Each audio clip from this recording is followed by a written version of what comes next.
Friends, మీ ఇంట్లో కానీ మీరు కానీ పెట్స్ కానీ పెంచుకుంటే ఈ వీడియో తర్వాత మీ రియాక్షన్ ఎంత ఖచ్చితంగా కమెంట్ సెక్షన్ లో చెప్పండి. ఈ స్క్రీన్ మీద మీకు ఒక ఫోటో డిస్ప్లే చేస్తున్నా చూడండి. ఈ ఫోటోలో చూడండి, ఈ ఫోటోలో ఒక ఆమెకి కాళ్ళు చేతులు సర్జరీ చేసి తీసేశారు. దీనికి కారణం వాళ్ళ పెట్, వాళ్ళ డాగ్. ఆ డాగ్ అనేది ఏమని నాకడం వల్ల ఆమె కాళ్ళు చేతులను తీసేయాల్సి వచ్చింది.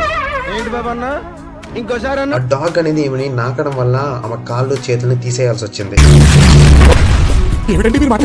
ఎస్, ఇది నిజమే. ఇది నిజంగానే జరిగింది. పూర్తి ఇన్ఫర్మేషన్ తెలుసుకునే ముందు డైలీ ఏదో కొత్త న్యూ ఇన్ఫర్మేషన్ తెలుసుకుంటే ఖచ్చితంగా మన ఛానల్ సబ్స్క్రైబ్ చేసుకోండి. అలాగే వీడియోకి ఒక లైక్ చేసుకోండి. మీ ఇంట్లో మీరు పెట్స్ పెంచుకుంటున్నా లేదా కమెంట్ సెక్షన్ లో చెప్పండి. మీరు కానీ పెట్ లవర్స్ అంటే వీడియోకి ఒక లైక్ చేసుకోండి. ఈమె పేరు మ్యారియా. ఈమె ఏజ్ అనేది 54 years. ఈమెకు ఒక ఇన్సిడెంట్ లో ఆమె చేయి మీద ఒక చిన్న గాయమైంది. కుక్కలకున్న ఒక అలవాటు ఏంటంటే వాళ్ళ ఓనర్స్ ని నాకుతూ ఉంటాయి. ఈ ఇన్సిడెంట్ ఇక్కడ కూడా జరిగింది. ఆమె గాయం మీద ఎక్కువ కూడా నాకింది. ఈ విధంగా చేతులు కాళ్ళు పోతాయి అనుకోవచ్చు, బట్ దీనికి రీజన్ కూడా ఉంది. ఇప్పుడు వినండి. జనరల్ గా డాగ్స్ ఒక సెలైవాలో క్యాప్నోసైటోఫాగాన్ అనే ఒక బ్యాక్టీరియా అనేది ఉంటుంది. ఈ బ్యాక్టీరియా అనేది ఈమె బాడీలోకి వెళ్ళిన తర్వాత దాని వల్ల బాగా ఈమె ఇన్ఫెక్ట్ అయ్యింది. ఆమె చేతులు కాళ్ళు బాగా డార్క్ అవ్వడం వల్ల ఆమె డాక్టర్స్ వెళ్ళి కన్సల్ట్ చేస్తే ఈమె బతకాలంటే ఆ చేతులు కాళ్ళు తీసేయాలని చెప్పారు. దీని తర్వాత పెట్స్ పెంచుకుంటున్న వాళ్ళ రియాక్షన్ ఎంతో